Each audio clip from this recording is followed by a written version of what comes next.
তো hello everybody, welcome to my new blog. So আজকে আমি দেখাতে যাব যে আমার নানুর বাড়ির কিছু এলাকা, যে এই জায়গাটা হচ্ছে একটু প্রায় বিলুপ্ত বাড়ি বললে চলে, যে এখানে আগে অনেক বড় হাট বাজার মার্কেট ছিল। যে বর্তমান সেশনে এটা অবস্থাটা দেখেন কি পুরো একদম বিলুপ্ত বললে চলে। এখানে কেউ মানে তেমন থাকেও না, জঙ্গল এবং মানে পরিত্যক্তর মতন হয়ে গেছে, পুরো ভূতের বাড়ির মতন। আপনাদেরকে আমি দেখাবো ঘুরে ঘুরে। মূলত এই বাজারটি ছিল প্রায় 100 বছরের পুরাতন একটি বাজার, যেটা তৎকালীন সময়ে এতটাই জনবহুল ছিল যা বর্তমান সেশনে হিসাব করলে এটা একটা বড় মার্কেট হওয়ার কথা।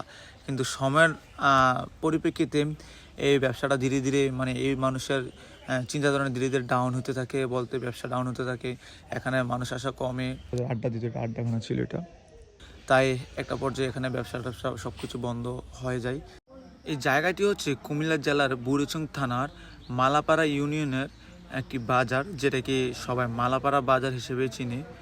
তো এই জায়গাটা যে এতটাই জনপ্রিয় ছিল সেটা আপনাদের কল্পনার বাইরে, যে একটা পর্যায়ে এখানে এত পরিমাণ ব্যবসা হতো, প্রচুর আড়তের বিজনেস হতো এখানে। আলুর হতে চরের সকল ধরনের শস্য সবজি এখানে বিক্রি হতো।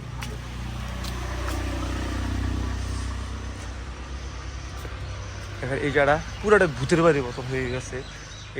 এই জায়গাটা দেখেন, এই জায়গাটা খুব সুন্দর। এমন এরিয়াটা দেখেন পুরো ভূতের বাড়ির মতন হয়ে গেছে।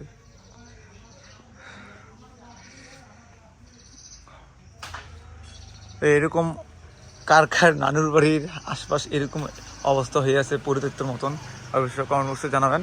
এই ছিল আমার একটা ছোট্ট একটি ব্লগ। তো কেমন লাগলো ভিউগুলো দেখে এবং মুহূর্তটা কেমন লাগলো অবশ্যই কমেন্ট বক্সে জানাবেন। So good bye, bye bye.